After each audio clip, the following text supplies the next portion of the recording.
დღეს ვიცით რა მოცემულობაც არის, წუხელ გაფრთხილება გააკეთეს, როგორც ვიცი, პოლიციის თანამშრომლებმა, სავალ ნაწილზე, გზის სავალ ნაწილზე, ამ შემთხვევაში ფეხით სავალ ნაწილზე აკრძალვის თემაზეა საუბარი.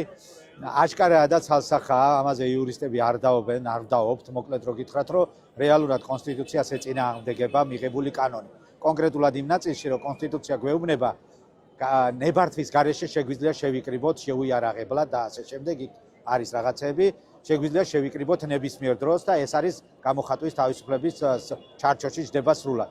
აქ ესეთი დაახლოებით ესეთი ფონის შექმნა უნდათ, რომ რეალურად უნდათ, რომ კონსტიტუციის ამ ნაწილს არ დაუპირისპირდნენ, მაგრამ მაინც უნდათ, რომ ვიდრე თანხმობა არ იქნება საპატრულო პოლიციის განცხადებაზე, მანამდე არ მოხდეს შეკრებისა და ანუ ადამიანთა შეკრება გარკვეულ ამ შემთხვევაში ტროტუარზე.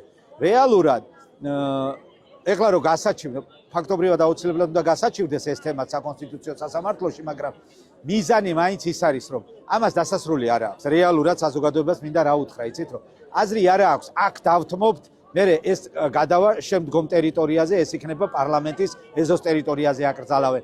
მერე ნელ-ნელა ქალაქის ცენტრალურ ქუჩებში აკრძალავენ. უნდათ საერთოდ მოსპონ ან სადღაც პერიფერიაში გადააგდონ რეალურად აი პროტესტი და აქციის მონაწილეები გადაყარონ სადღაც სხვაგან. აქედან გამომდინარე, მე მინდა მოუწოდო საზოგადოებას, რომ აუცილებლად უნდა დავუმტკიცოთ ხელისუფლებას, რომ ჯერ დაუმორჩილებლობა უნდა გამოუცხადოთ და უნდა ვაჩვენოთ, რომ ვერ აღასრულებენ ამ კანონს იმ სიმძლავრით, რაც მათ აქვთ გათვლილი და გათვალისწინებული და ვერც აღასრულეს, როგორც ვერ აღასრულეს ის კანონები, ისე ვერ აღასრულებენ ამასაც. რეალურად ამის წინააღმდეგ მაქსიმალურად ბევრი უნდა გამოვიდეთ და ყველამ ვიცით ხომ ეხლა ერთი და იგივე წყლის ნაკვა რო ვიძახით, რომ რაც უფრო მეტი ადამიანი ვართ, მით უფრო ვერ განახორციელებენ ვერანაირ სადამსჯელო მოქმედებებს პოლიციის თანამშრომლები.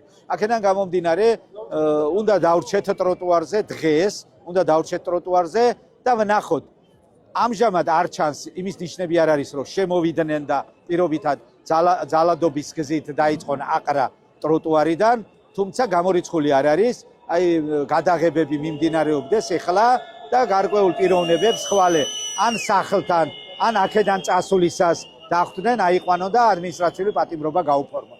დაახლოებით ასეთი სურათია, მე ასე ვფიქრობ, ერთხელ და სამუდამოდ უნდა ვიცოდეთ, რომ თუ ჩვენ არ შევინარჩუნებთ მოცემულ მომენტში იმას, რაც გვაქვს, აუცილებლად შემდგომ ტერიტორიაზე, სადაც გამთავსდებით, იქედანაც შეეცდებიან გავხაროთ.